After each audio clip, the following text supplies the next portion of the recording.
Hello et bienvenue dans une nouvelle vidéo. Ça fait maintenant presque plus d'1 an que j'ai emménagé dans cet appartement et je l'adore parce qu'il est grave lumineux, etc. Mais tous les murs sont blancs, il n'y a aucune couleur. Alors que moi la couleur, bah j'adore ça. Ça fait longtemps qu'on aimerait bien mettre des illustrations, des affiches, etc. sur nos murs, mais en fait à chaque fois qu'on a cherché, soit on n'avait pas de coup de cœur, soit c'était pas les bonnes dimensions, soit c'était pas les bonnes couleurs. On n'a jamais réussi à trouver quelque chose qui nous plaisait vraiment au point de l'afficher sur le mur et de le voir tous les jours. Donc c'est ce que j'ai décidé de faire aujourd'hui en vidéo, c'est de créer des posters qu'on va mettre au mur. L'idée c'est que je vienne créer sur Illustrator des affiches, je vais passer à l'imprimeur, enfin bref ça va être vraiment trop cool à faire et je me suis dit qu'en vidéo ça pouvait être cool, ça changeait un petit peu des identités visuelles de faire des posters, ça reste dans le graphisme donc why not.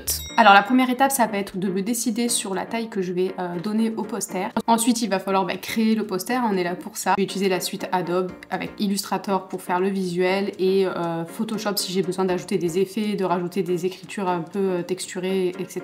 Ensuite on ira chez l'imprimeur pour imprimer du coup le poster ou les propositions de poster. On ira acheter un cadre et de quoi l'attacher sur le mur. On a plusieurs options, j'ai regardé sur l'imprimeur qui était le plus proche de chez moi. On a le choix entre le A1, le A2 et le A3. Donc je vais voir sur le mur qu'est-ce qui correspondrait le mieux. Je sais qu'on veut une affiche quand même assez grande. On va tenter le A2 qui est du 42 et du 59. Donc là, 59 ça serait ça. Ça c'est déjà pas mal. Et 42... pas mal ça. Et après il y a le A1, c'est du 59 sur du 84. Là je pense que c'est quand même abusé. Mais en vrai c'est pas mal hein. Je pense que je vais partir sur du A1.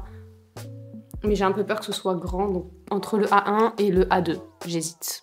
On ouvre Illustrator du coup pour créer notre nouveau fichier. La première étape ça va être donc de se mettre sur le format impression pour tout simplement avoir un mode colorimétrique qui est en CMJN. Je vous l'avais déjà expliqué dans je ne sais plus quelle vidéo, mais le format RVB, ça va être pour tout ce qui est des couleurs qui vont être utilisées pour le digital, et le CMJN, qui est le nom des couleurs, va être utilisé pour tout ce qui va être impression. Donc là, comme c'est un poster qu'on va imprimer, on se met sur le profil colorimétrique CMJN. Je vais me mettre à la bonne taille. J'ai pris la décision de partir sur le plus grand format, sur le format A1. C'est largeur 59,4 et en hauteur c'est du 84,1. Ensuite on va rajouter un fond perdu, ça fait dépasser un petit peu la photo pour que à la découpe ou à l'impression ou peu importe on évite d'avoir un liseré blanc autour du cadre. Ça sera inesthétique, au moins on sait que les couleurs vont bien aller jusqu'aux extrémités du papier. Donc moi je vais rajouter 2 mm, donc 0,2 partout. Ça va rajouter en fait tout simplement ce petit effet là et voilà, on va venir vraiment mettre notre visuel jusqu'à cet espace là. Je vous ai même pas un petit peu parlé de ce qu'on voulait faire sur cette affiche là. Comme je vous l'ai dit, j'ai les murs très blancs alors qu'on adore la couleur, donc du coup on aimerait vraiment une affiche qui va être très colorée. Donc je vous le dis tout de suite, il va y avoir beaucoup de couleurs et forcément vous l'aurez peut-être compris plus ou moins dans mes anciennes vidéos, mais on aime bien tout l'univers du Japon et surtout des mangas, des animés, donc on va vachement venir s'inspirer. Je sais qu'on voulait un tableau dans ce style-là, donc voilà, on va être à fond sur les animés sur cette affiche. Peut-être que par la suite, je ferai d'autres vidéos avec d'autres posters et comme ça, je pourrais venir changer un petit peu mes idées. Donc je pense que je m'empêcherai pas de faire quelque chose de très tendance avec des styles graphiques très tendance parce que je m'en fous, je peux changer quand je veux et faire d'autres choses, donc pas forcément faire quelque chose d'intemporel qui va rester accroché au mur à vie, mais au contraire j'aimerais avoir plusieurs affiches et changer avec le temps quand j'en ai envie. Sinon au niveau de la décoration de notre appartement, comme vous le voyez, c'est très blanc, très gris, très beige, très épuré. Et on a par contre quelques éléments, quelques touches de bleu clair et de orange.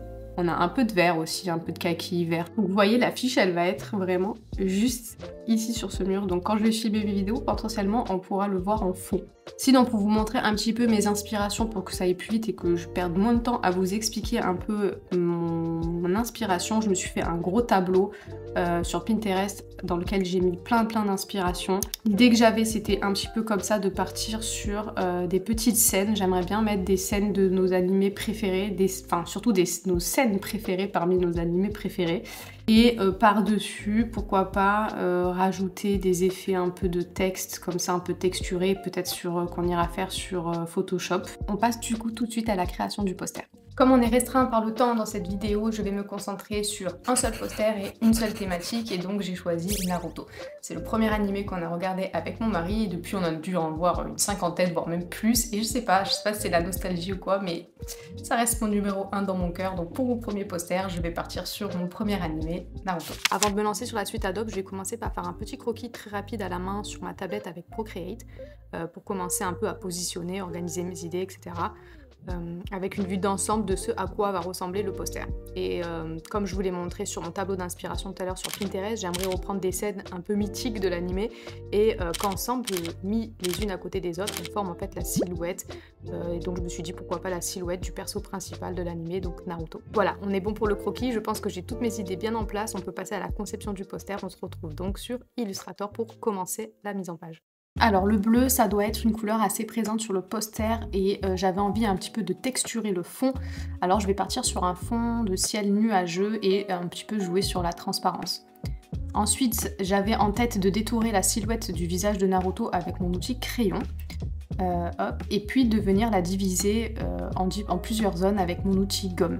Et en fait dans lesquelles j'insérerai plus tard mes différentes scènes. Et voilà, l'idée c'est que les unes mises à côté des autres, en fait ça forme tout simplement le visage de Naruto. Alors voilà les différentes scènes que j'ai choisi d'intégrer dans mon poster, et comme je veux des teintes un peu orangées, roses, etc., je vais passer sur Photoshop pour changer les couleurs de mes scènes. Dans un premier temps, je vais venir mettre un niveau de gris pour avoir en fait tout simplement la scène en noir et blanc, et pour avoir en fait que des zones d'ombre, et enfin des zones claires et des zones foncées, puisque en fait j'ai envie de partir sur un effet un peu bichromie, trichromie, pour voilà, avoir que des zones claires et des zones foncées qui seront accentuées par du jaune, du rosé, etc. Donc en fait voilà, je vais me mettre en bichromie, je vais mettre mes couleurs, je vais jouer avec les courbes jusqu'à ce que j'obtienne en fait le résultat définitif, et je vais faire la même chose sur toutes mes scènes, et puis je reviens sur Illustrator. Maintenant là l'objectif ça va être de faire rentrer en fait chacune de mes scènes dans chaque zone de la tête de Naruto, et que le texte au final, enfin que la tête au final soit bien identifiable quand on la regarde de loin, mais que voilà, que les scènes ne soient pas identifiables au premier coup d'œil. J'ai envie que dans le premier coup d'œil on voit la silhouette de Naruto, et que quand on s'approche un petit peu on puisse identifier les différentes scènes à l'intérieur. Ensuite je vais ajouter à la silhouette une ombre portée avec une teinte un peu bleutée, donc je choisis le bleu plutôt que le noir parce que les ombres dans la vraie vie, pour que ce soit plus réel, plus réaliste, elles sont jamais noires, elles sont plutôt une teinte plus foncée de la couleur sur laquelle la ombre est portée. Donc là en l'occurrence elle est portée sur un fond bleu, donc je mets une teinte plutôt bleutée. Comme j'ai un fond nuageux, si vous connaissez bien Naruto, ça doit directement vous faire penser aux symboles de l'Akatsuki qui sont des sortes de nuages, donc je vais venir en créer plusieurs. Et ajouter aussi un contour pour accentuer un petit peu ce côté exagéré des animés, des BD, etc.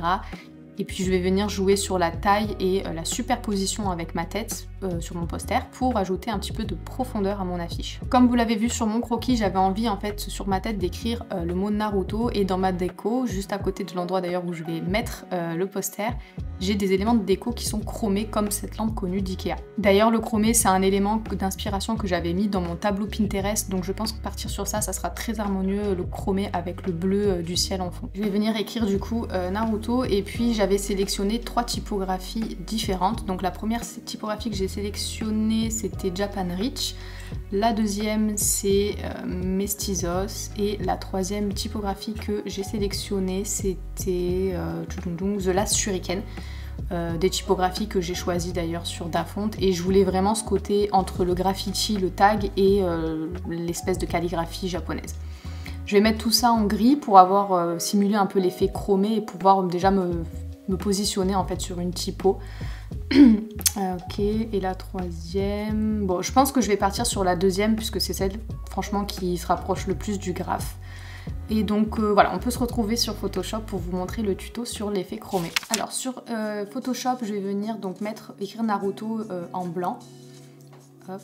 Et puis je vais donc faire clic droit et convertir mon calque en objet dynamique. Je vais double-cliquer sur la droite de mon calque pour ouvrir la fenêtre de style, et on va commencer en fait à former notre effet en ajoutant une incrustation en dégradé. Donc j'avais déjà fait un effet chromé il n'y a pas longtemps, donc il y a sûrement quelques valeurs qui vont être les mêmes. Donc là en l'occurrence c'est exactement la même sur le dégradé. Ensuite je vais rajouter un biseautage et un estompage. Donc là hop, je vais mettre 115, biseau interne on est bon, taille ici je vais peut-être mettre quelque chose comme N'hésitez pas à reprendre exactement les mêmes valeurs que moi et puis après venir jouer un peu avec vos curseurs pour, en fonction de la typo et du mot que vous aurez écrit, avoir vraiment l'effet voulu. Et là je vais peut-être mettre un peu plus. Les ombres, donc l'ombre on est bien sur du noir et blanc.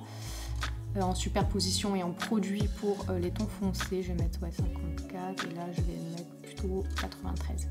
Ok, ensuite maintenant que je suis là, je vais venir dupliquer, donc CTRL J ou commande J et je vais mettre mon fond à 0 pour avoir que l'effet de style. Je redouble-clique sur la fenêtre de style, j'enlève l'incrustation en dégradé et là je vais ajouter une lueur interne. Là on est on est encore bon sur les réglages, donc en fait là on veut rajouter un effet un petit peu vert très léger sur l'extérieur en fait de mes lettres. Donc l'opacité on est bon, le bruit c'était à 0. La taille on reste sur quelque chose d'assez léger.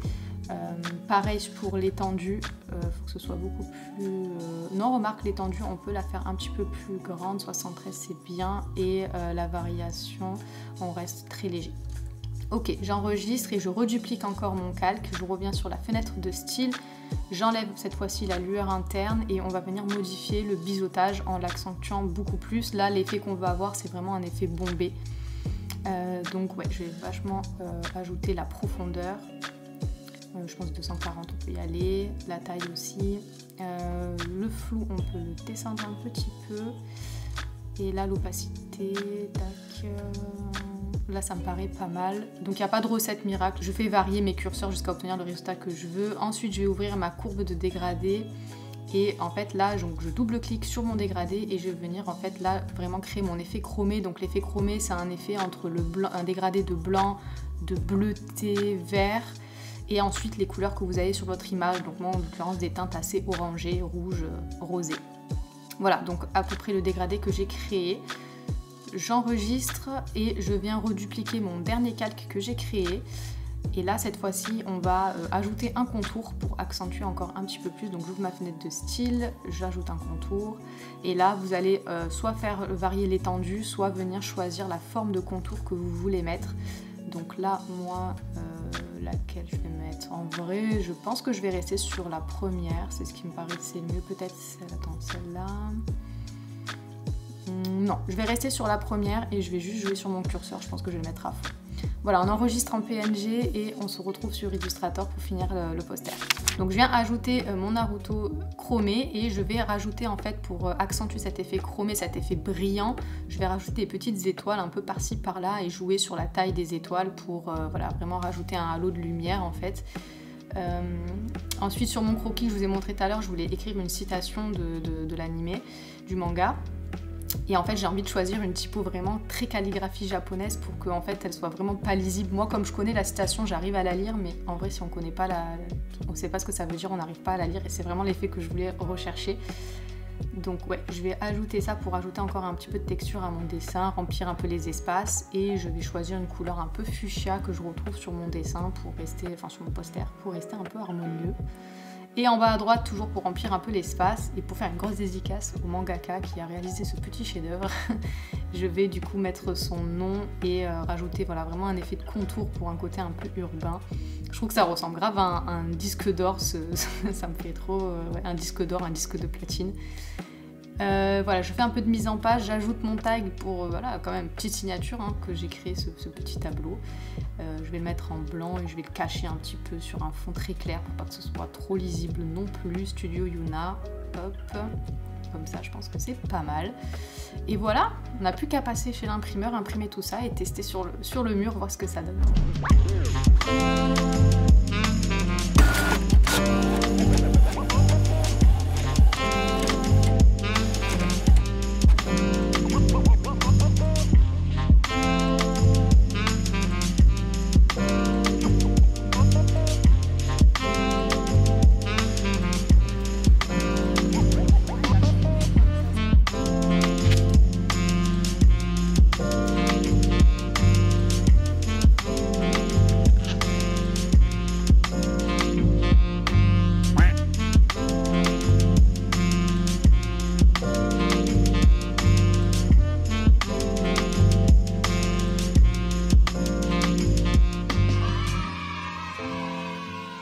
Je vous fais du coup cette petite outro avec mon petit cadre qui est installé, mon petit poster.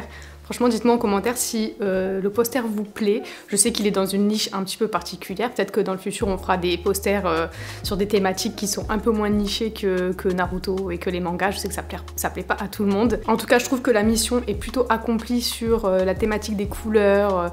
Voilà, je trouve qu'il match super bien avec le salon. Donc, je vous ai pas montré dans le salon dans son ensemble parce que bon, ça reste quand même intimité de l'appartement. Donc bon, bref, je vous ai montré quand même le mur. Vous le verrez de toute façon, je pense, dans toutes mes vidéos. Comme vous avez pu le voir dans le petit plan juste avant, j'ai eu quelques soucis au niveau de l'impression. Premier point à noter pour les prochaines fois, parce que c'est la première fois que je faisais un poster, vaut mieux que je prenne des tailles, pas A1, A2, A3, etc. mais plutôt que je prenne les tailles en fonction du cadre que j'achète. Parce que là en fait finalement le cadre que j'ai acheté, enfin j'ai pas trouvé de cadre A1, je sais même pas si ça existe, mais bref en tout cas j'ai pas trouvé, du coup ça fait qu'il a fallu que je recoupe pour que ça rentre bien. L'image s'est retrouvée plus petite que le cadre, donc il a fallu que je mette une photo, enfin un fond blanc derrière. Donc au final j'avais mis des fonds perdus mais qui ont servi à rien parce que je me retrouve quand même avec un liseré blanc tout autour.